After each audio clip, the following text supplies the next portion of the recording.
Izinkan saya memperkenalkan diri terlebih dahulu. Saya Melani Safira Putri, biasa dipanggil Mela.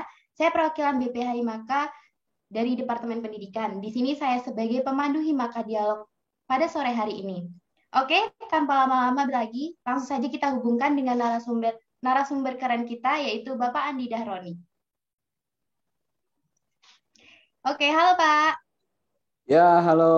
Gimana? Selamat selamat apa nih? Selamat sore atau selamat pagi? Selamat sore, dah, Pak. Selamat sore. Oke, selamat sore. Assalamualaikum. Waalaikumsalam. Gimana nih Pak kabarnya? Alhamdulillah sehat. Selalu sehat Alhamdulillah. lah. Alhamdulillah. Terima kasih nih Pak sebelumnya karena sudah mau bergabung di Maka Dialog pada sore hari ini Pak. Ngomong-ngomong sibuk apa nih Pak? Pak di keadaan pandemik yang seperti ini Pak? Waduh, kalau ditanya sibuk mah tuh apa ya? Saya bingung ngejelasinnya karena banyak yang dikerjain soalnya. Tapi nggak ngerasa sibuk karena ya biasa aja sih. Kayak gitu. Oke, oke. Dengar-dengar Bapak ini langsung aja deh Pak ke topik pembahasan kita nih yang digital marketing gitu kan ya Pak.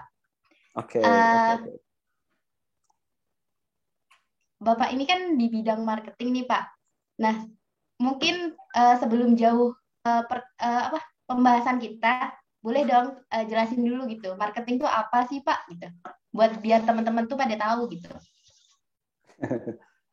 Waduh, kalau marketing mah sebenarnya kan kalau kita searching di Google aja sebenarnya udah banyak. Cuman kalau kita ngelihat sebenarnya kalau marketing itu kan gimana cara kita mendapatkan sales ya salah satunya, entah itu branding, entah itu gimana cara menjual, dan ya gimana cara kita menjelaskan produk kita ke luar gitu loh. Kalau marketingnya, nah, cuman kan uh, kalian tahu dari mana kalau saya di marketing, kan saya informatika gitu loh. Enggak. Kita kita ya sebuah adalah, Pak. Ya memang kebetulan memang awal-awal pun saya lulusannya informatika, cuman sedang senang dengan marketing kebetulan. Jadi dari mulai lulus kuliah itu sampai sekarang memang industri yang saya tekuni kan terutama pertama multimedia. Ternyata multimedia itu nyambung ke desain grafis, dan desain grafis nyambung ke branding, branding nyambung ke marketing. Nah, ternyata di luasnya adalah di marketing gitu loh. Ya gitulah kebetulan. Jadi serba kebetulan. Jadi berkecimpungnya di dunia marketing inilah. Alhamdulillah. Oh, keren-keren sih, Pak. Terus eh, Bapak ini dengar-dengar juga nih ya, Pak ya.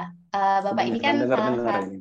eh, salah satu dosen yang berada di bagian BPA ITPLN ya, Pak ya. Ah, Nah, itu kesibukannya apa itu, Pak? Kesibukannya yang pertama adalah menjelaskan tentang kampus ke calon mahasiswa. Itu pertamanya kesibukannya. Yang kedua ya, kita gimana caranya melihat memperlihatkan kampus kita trennya lebih ke positif lah kepada calon mahasiswa. Intinya sih narik para calon mahasiswa itu supaya bisa masuk ke kampus kita ini. Kesibukannya ke situ fokusnya kalau BPA itu. Dengan ya kalau urusan administrasinya sih ya pendaftaran mahasiswa baru ya kayak gitu. Cuman kebetulan kalau saya di BPA-nya ada di pemasarannya, di marketingnya.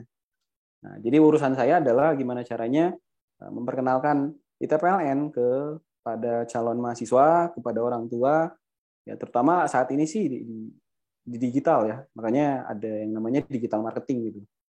Situ. Oke, nah untuk teknik pemasarannya sendiri itu kalau menurut Pak Andi itu gimana? Biar orang-orang tuh lebih tertarik sama ITPLN gitu.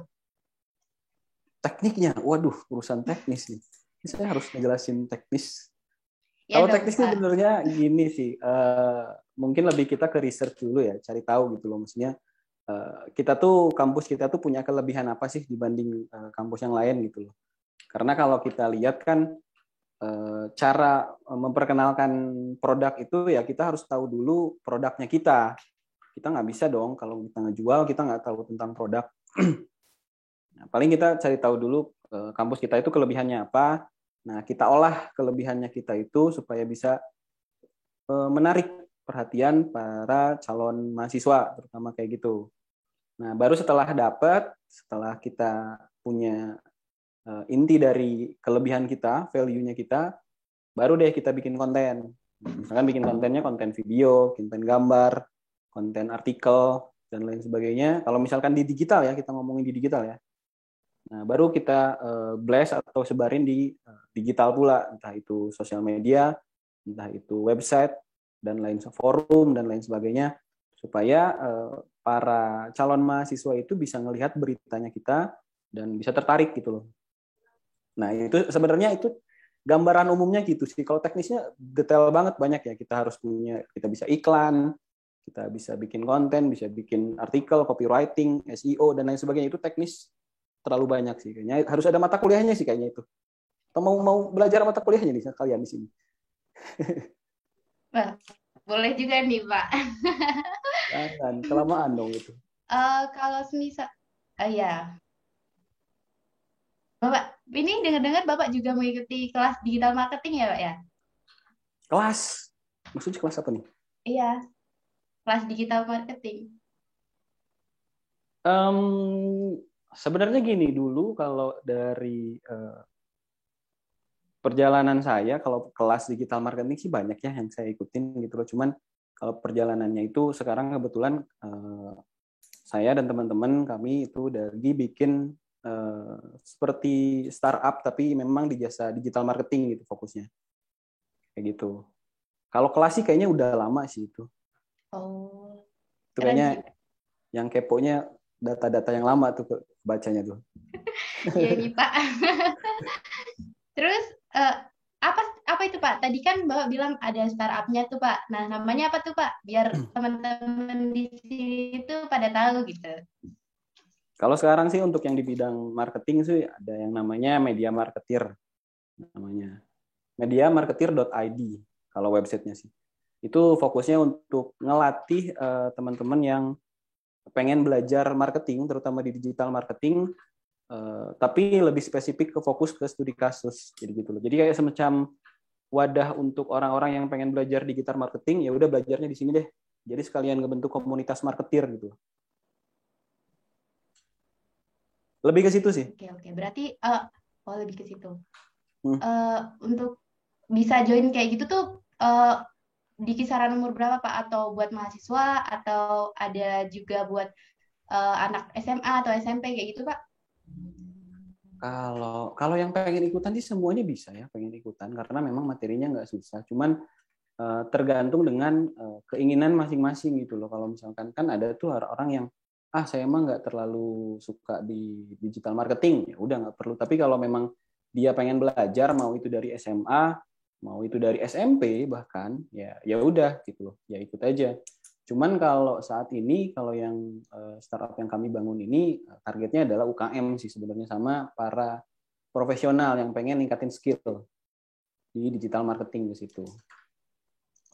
Target utamanya. Cuman kalau pengen belajar, tetap bisa kok, karena materinya nggak berat gitu. Berarti lebih ke mau membantu UKM yang sekarang-sekarang ini di pandemi yang kurang ini ya, Pak ya? Ya, jelas karena kita ngelihat sih, karena ya kita ngelihat ya pandemi ini sangat banyak efek samping ya, terutama para teman-teman di UKM gitu loh. Dan ya kita juga ngerasakan, orang tua kita juga mungkin ada teman-teman yang terdampak gitu. Nah, kita pengen informasi belajar tentang digital marketing ini tersampaikan ke banyak orang gitu. Walaupun sebenarnya yang bikin startup sejenis itu banyak gitu loh. Cuman karena kalau kita lihat orang yang terdampak juga banyak, orang yang ngebutuhin juga banyak, ya udahlah, udah kita juga coba buka gitu loh. Ya ibaratnya tukang nasi goreng itu kan setiap 50 meter juga ada gitu loh. Toh rezekinya ada masing-masing, ya nggak sih? Iya, betul. That's it. Jadi Nah, nggak perlu kita takut kalau udah ada saingan, ya udah mending jalan aja buka dulu gitu loh. betul, Pak. Keren. Nah nih, buat teman-teman yang lagi nonton ini nih, kalau misal kalian ada yang mau ditanyain sama Pak Andi, bisa banget nih kalian langsung aja di kolom komentar ya. Nanti biar kita tanyain ke Pak Andi nih. Mumpung ada seorang apa ya marketer di ITPLN nih yang keren. Bapak ini keren loh, Pak. Bisa jadi dosen, terus sekaligus apa namanya marketer kayak gitu juga. Nah, berkaitan dengan itu nih Pak, gimana sih Pak bagi waktunya Bapak nih sebagai kan juga dosen, terus marketer spesialis juga kan. Nah, itu gimana itu Pak? Ini kayaknya nyindir nih. Saya Sepertinya super sama sibuk banget mahasiswa, ya Pak. saya sama mahasiswa jarang dibalas, kayaknya pada nyindir gitu. Wah, sepertinya saya nggak bilang loh Pak, Bapak sendiri ya. Ya intinya sih kalau bagi waktu sih ya kita jalanin mana yang kita cari ini sih, cari urgensi sih. Mana urgensi yang paling penting kita bisa dahulukan. Tapi kalau memang nanti teman-teman juga nanti teman-teman belajar sih gimana cara menentukan urgensi dari sebuah tugas gitu loh. Karena kita juga tetap harus mendahulukan mana yang tanggung jawab, mana yang memang bisa kita hide dulu sebentar, tapi kita tetap lakuin gitu loh. Intinya bikin to do list sih. Mana yang setiap harinya, setiap minggunya, mana yang perlu kita buat, kita kerjain. Kayak kita mau bikin project, itu kan kadang kita bikin timeline ya. Nah kan setiap timeline itu ada tugas-tugas. Nah ya itu, kadang kita bikin dulu tugas-tugas, tiba-tiba di tengah ada tugas tambahan, ya udah kita lihat dulu urgensinya gede atau enggak, atau besar atau gimana. Nah, baru kita ya udah kita kerjain kalau memang itu urgensinya harus didahulukan gitu loh. Lebih ke situ sih kalau saya. Tapi to do list tetap ada, to do list setiap hari sama setiap minggu itu tetap harus ada sih. Oke, keren nih. Tips dari Bapaknya nih buat kalian mahasiswa-mahasiswa nih. Apa namanya? Manajemen waktu ya, Pak ya. Berarti ya lebih ke manajemen waktu ya. Ya boleh lah, disebut kayak gitu boleh lah. Oh, oke oke. Terus Pak, buat digital marketing sendiri itu ya Pak ya. Eh, Menurut Bapak tuh penting nggak sih buat anak-anak mahasiswa nih, terutama buat anak-anak muda, dan terutama juga buat jurusan S1 Teknik Informatika. Nah itu penting nggak sih Pak gitu? Terus seberapa pentingnya gitu? Sebenarnya gini, kalau kita ngelihat dari data deh, data penduduk Indonesia kan 270 juta nih. Dan kalau kita lihat juga dari data, kalau nggak salah data pengguna internet itu 200 juta. Nah, ya kalian sendiri aja nggak lepas dari internet, ya nggak sih? Iya Setiap hari betul. mungkin kalau nggak ada internet, ya ya mau ngapain gitu, kayak gabut aja gitu loh. Mati lampu, internet nggak ada, kuota habis, nggak ada yang bisa dikerjain kan biasanya. Nah, kalau kita ngelihat dari situ kan sebenarnya kita perlu nih belajar gimana caranya kita masuk ke era digital gitu loh. Menurut saya ya. Ya. Karena kalau kita lihat, kita mau memperkenalkan diri sendiri aja, mau nggak mau dengan internet. Misalkan kalau kita mau bikin CV, ada LinkedIn kan. Atau kita mau bikin, memperkenalkan diri kita, portofolio misalkan. Banyak tempat-tempat yang lain bisa jadi tempat portofolio kita. Intinya, kalau menurut saya, digital marketing itu perlu dipelajari, karena memang ke depannya kita mau nggak mau akan hidup di dunia yang di digital ini gitu loh. Mau nggak mau loh, kita masuk ke digital ini. Bahkan sekarang kan kita ngajar aja, bahkan kayak podcast kayak gini aja kan kita harus nggak ketemu gitu. Ya, betul. Ya nggak sih? Jadi mau nggak mau kita harus belajar nih gimana caranya memperkenalkan diri di terutama di internet, di digital gitu.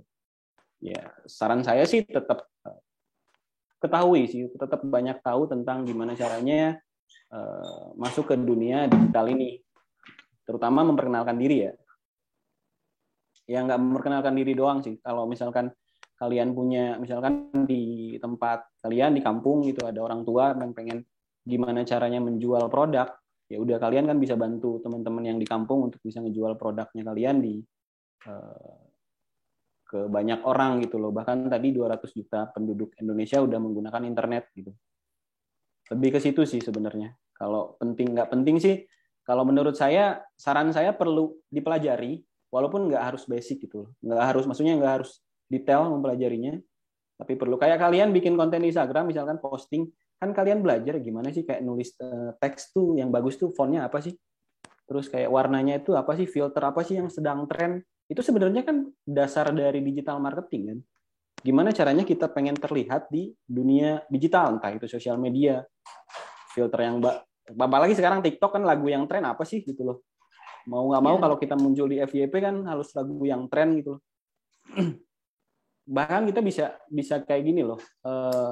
Maksudnya kita bisa ngebandingin, kadang kita effort gede untuk bikin konten gitu. Udah pakai video, udah pakai kamera bagus mahal, udah editing yang susah banget. Tapi ternyata nggak bisa, engagementnya atau view-nya malah sedikit gitu. Tapi ketika ada orang lain yang bikin ya cuman gitu-gitu doang gitu, cuman pulpen nih kayak gini doang, kayak gitu doang, itu bisa sampai jutaan penonton.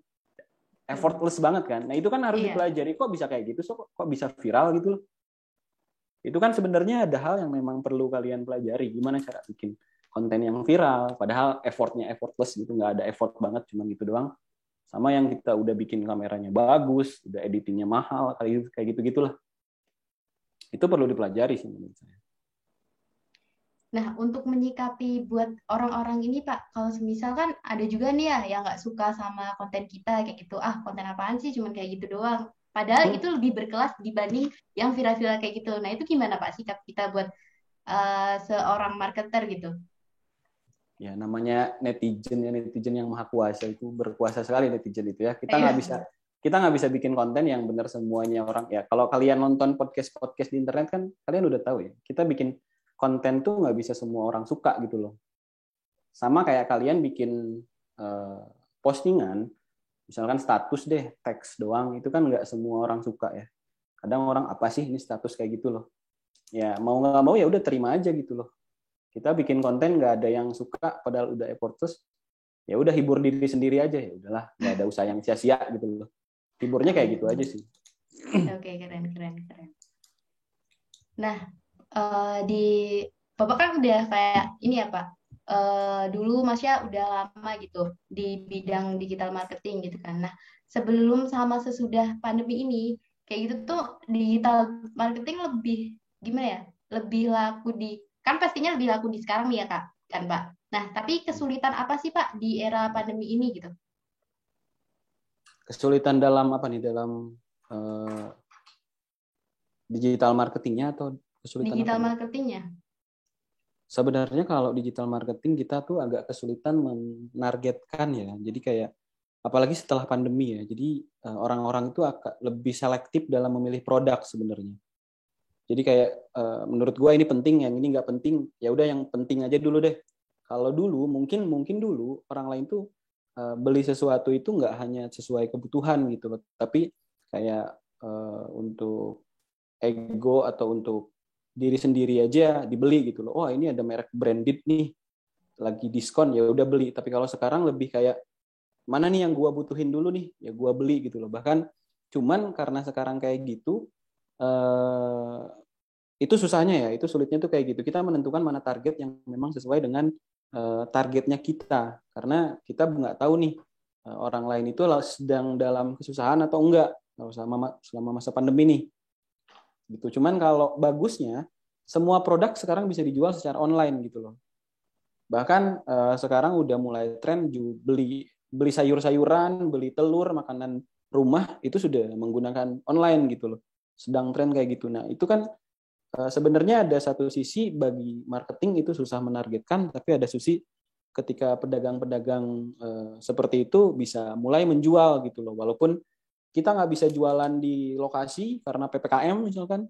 Sekarang udah PPKM level berapa nih? Level 24 atau berapa? Oh, 4. Oke. Sorry. Nah, itu udah PPKM level segitu, kan nggak boleh jualan. Ya mau nggak mau mereka harus belajar gitu gimana caranya ngejual produknya mereka di internet. Karena ya sekarang seperti itu, beli kerupuk aja mungkin bisa di internet. Dulu pernah saya lihat kalau nggak salah di OLX itu ada jualan pasir itu di internet gitu loh. Pasir doang. Ya sekarang seperti itu sih, jual pasir aja bisa di internet gitu loh. Apalagi jual produk-produk yang udah kayak kita ya, jualan baju, jualan sepatu dan lain sebagainya udah pasti bisa dong. Ke situ sih sebenarnya kesulitannya. Tapi di balik kesulitan kan ada hal yang positif gitu. Ya, betul. Nah, ini Pak, ada pertanyaan dari teman-teman nih. Dari Fadel Omar nih. Tips mengumpulkan audiens ala Pak Andi itu gimana? Audiens apa nih? ya audience kan Bapak kan sebagai digital marketer gitu kan. Nah, terus Ah, untuk mengkait maksudnya kayak cari ini loh Pak, cari apa ya? Cari sasaran atau oke, penonton gitu oke, loh Pak. oke. Oke, saya tangkapnya gini ya. Gimana caranya mencari target yang spesifik yang mau Nah, kita betul, jual? betul. Mungkin kayak gitu ya. Betul. Saya tangkapnya kayak gitu ya. Mungkin kayak gini. Jadi karena kita masih bingung nih gimana nentuin targetnya pasar kita. Misalkan gini, saya mau jualan baju gitu. Baju saya tuh baju metal misalkan, tapi saya nggak tahu mana nih anak-anak metal gitu. Nah, mungkin dengan kalau saya biasanya gini, biasanya saya bikin mungkin bikin konten tentang musik-musik metal dan lain sebagainya atau lain sebagainya. Nah, kita filter mana yang tertarik, mana yang enggak. Kan biasanya kalau mereka tertarik itu entah nge-like, entah nge-komen dan lain sebagainya. Nah, orang yang engage itu itulah yang termasuk dengan target pasar kita. Nah, biasanya kalau saya pakainya iklan sih ya. Kalau misalkan di Facebook mungkin teman-teman udah pernah belajar ngiklan, itu ditargetkinnya semua dulu, misalkan seluruh Indonesia dulu, baru orang-orang yang nge-like, orang-orang yang ngeklik entah itu masuk ke grup, kita arahin masuk ke grup, kita arahin masuk ke website kita, itu datanya kita ambil. Nah, data itu yang kita jadiin target pasar kita untuk kita follow up. Gitu. Otomatis mereka udah pasti suka nih dengan produknya kita. Itu cara mudahnya ya. Cuman sebenarnya lebih ke teknisnya banyak sih. Kita bisa nentuin interest, kita bisa nentuin umur, kita bisa nentuin banyak hal sih kalau misalkan di internet. Bisa kalian pelajarin sih sebenarnya. Tapi intinya kita buat mereka tertarik dulu dengan apa yang kita kasih. Mungkin kita kasih gratis sih. Mungkin kalian pernah nih ngelihat ada e-book apa, terus kalian download dan gratis gitu. Cuman kalian ngisi nama sama email biasanya. Atau email doang, atau sama nomor HP. Nah, itu sebenarnya lagi ngejangkau, lagi ngejaring mana nih orang-orang yang memang benar-benar tertarik dengan produknya kita. Kita kasih gratis dulu, nanti produk yang mau kita jual baru kita kasih bayar gitu loh. Ke orang-orang yang memang ngisi data di kita gitu loh. Itu sih sebenarnya untuk kita nyari audiens yang sesuai. Oke. Nah, itu kan tadi buat ini ya Pak, memasarkan produk gitu kan. Nah, kan Nah, banyak nih ya yang menyalahgunakan kayak gini gitu kan, dengan penipuan kayak gitu. Nah, pasti kan merugikan marketer yang lain kan. Nah, itu gimana Pak sikap Bapak terhadap yang seperti itu kayak gitu? merugikan itu contohnya apa ya? Kayak gimana? Banyak Kayak soalnya. gini. Ya, contohnya Ada dia contoh nggak? kayak misal saya nih mau beli baju. Nah, Hmm. ternyata eh saya ini ketipu nih, udah disuruh transfer segala macam, udah isi Nah, data segala macam kayak gitu kan. Nah, itu hmm. kan bikin saya nggak percaya lagi gitu, mau beli-beli kayak gitu di online lagi kayak gitu. Nah, itu kan pasti buat online shop yang lain tuh kayak apa ya? Maksudnya kalau pemikiran dari kebanyakan pemikiran kayak saya pasti kan banyak yang nggak jadi beli gitu kan. Nah, itu gimana Ah, caranya biar mempercayakan pembeli untuk membeli produk kita gitu. oke. Oke, oke, paham, paham, paham. Ya, salah satunya kan kalau misalkan produknya memang bisa kita jual di e-commerce, kayak misalkan Shopee, Tokopedia, Bukalapak, kan sebenarnya bisa kita minimalisir kan, karena yang pertama dana yang ditransfer itu masuk ke mereka dulu gitu loh, masuk ke Bukalapak dulu sebelum ke si penjual. Nah, sebenarnya kan itu salah satu untuk meminimalisir hal itu tuh. Cuman kalau memang yang memang jualannya nggak di e-commerce, itu bisa ya mau nggak mau kita bikin kredibilitas. Misalkan kita kasih testimonial yang dari customer kita yang udah pernah beli, yang positif misalkan. Seperti itu. Ya mau nggak mau kita ngasih kepercayaan sih. Kepercayaan yang lebih lah dengan bahwa orang-orang yang beli di toko kita itu atau orang-orang beli di website kita atau di Instagram kita itu ya memang sudah ada buktinya dan testimonialnya udah banyak gitu loh. Sekarang kalau saya lihat ya di Instagram atau di sosial media itu ada yang lelang-lelang gitu ya, tahu nggak sih? Iya, tahu-tahu. Banyak Nah, nggak itu sih yang gimana itu, Pak? lelang-lelang gitu? Ya sebenarnya kan itu juga kita nggak bisa menentukan ya mana yang lelang yang eh, beneran asli atau lelang yang menipu gitu loh. Karena di situ juga rekening kalau nggak salah rekeningnya rekening pribadi kan. Nah, kayak gitu tuh mungkin kalau saran saya mereka yang seperti itu harus bikin kredibilitas bahwa misalkan eh, bikin testimonial. Cuman testimonial mungkin bisa diedit ya. Mungkin kayak bikin testimonialnya bentuknya video bahwa akun ini tuh benar terpercaya, saya udah beli kan, kalau video ada mukanya ya. Yeah. Video mukanya si pembeli. Nah, ketika mereka bikin video kayak gitu, ya itu mungkin bisa nambah kepercayaan orang-orang yang lain yang bisa membeli gitu. Lebih ke situ sih. Mau nggak mau kita harus kasih. Yang pertama testimonial, atau yang lain mungkin kayak behind the scene-nya kantor kita tuh kayak gimana, toko kita tuh kayak gimana, bikin behind the scene-nya keadaan toko. Kalau misalkan bikin kue, cara bikin kuenya gimana, di videoin gitu loh kegiatan dari si penjualnya, supaya oh bener nih dia bikin kue beneran gitu loh, atau dia bikin baju beneran nih, karena ketika bikin baju ada produknya, ada nama produknya, ya itu mungkin bisa lebih percaya gitu loh. Tapi tetap balik lagi ke si klien sih atau pelanggan, mau nggak mau. Oke, kalau testimonial itu berpengaruh nggak sih Pak? Kayak semisal endorsement kayak gitu. Atau mungkin dari kita aja cukup, atau emang benar-benar kita butuh orang yang bisa dibilang influencer kayak gitu? Kalau influencer itu lebih kayak kita mau ngasih brand awareness ya, kayak misalnya memperbesar jangkauan. Kalau untuk memberi kepercayaan itu testimonial aja cukup sebenarnya. Cuman kayak kita kalau kayak pengen memperbesar, misalkan penjualannya sekarang 50, pengen jadi 500 misalkan. Ya mau nggak mau kita harus memperbesar jangkauan kita dong. Jangkauan kita memperbesarnya mungkin salah satunya adalah iklan di sosmed, atau salah satunya pakai call. Call itu ya key opinion leader, atau endorsement dari artis-artis atau selebgram kalau di Instagram. Itu sebenarnya memang menjadi salah satu strategi ya. Cuman tetap harus di research sih. Misalkan kayak selebgram yang seperti apa yang cocok dengan produk kita gitu loh. Jangan sampai misalkan produknya apa yang jual memang nggak sesuai gitu loh, yang jadi influencernya nggak sesuai dengan produk kita, terutama followersnya itu apakah sesuai dengan target market kita atau enggak gitu loh. Kalau misalkan target market kita adalah misalkan kita jualan alat untuk orang tua gitu loh, tapi kita ngasih endorsement atau endorsementnya ke anak-anak muda, artis-artis anak-anak muda, kan nggak relate ya.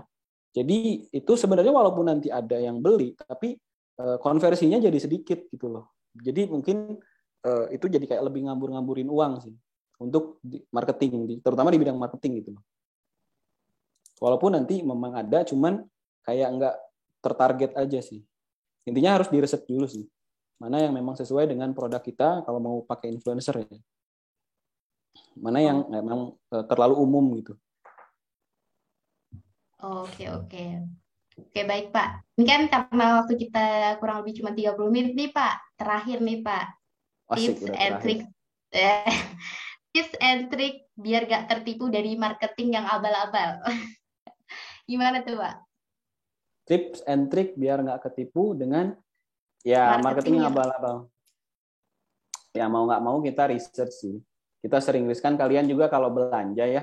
Yang pertama kalian lihat adalah deskripsi produk. Yang kedua adalah pasti review. Yang pasti yang di scroll pertama ketika kalian beli di Shopee, Tokopedia itu review, berapa orang nih yang udah beli, siapa aja yang udah ngelihat, dan ada yang ngasih gambar atau enggak gitu loh reviewnya kan, video dan lain sebagainya. Ya itu untuk di e-commerce. Cuman untuk yang marketing yang lain ya mau nggak mau kalian research ini produknya apakah beneran ada. Kalian mungkin ketika kalian ngelihat iklan di sosmed atau iklan di Google, ya itu kalian bisa searching lagi di tab yang lain tentang produknya dia gitu. Produknya dia itu beneran ada, beneran aktif, atau beneran terjual banyak. Intinya harus research sih, mau nggak mau. Jangan asal beli, walaupun harganya murah.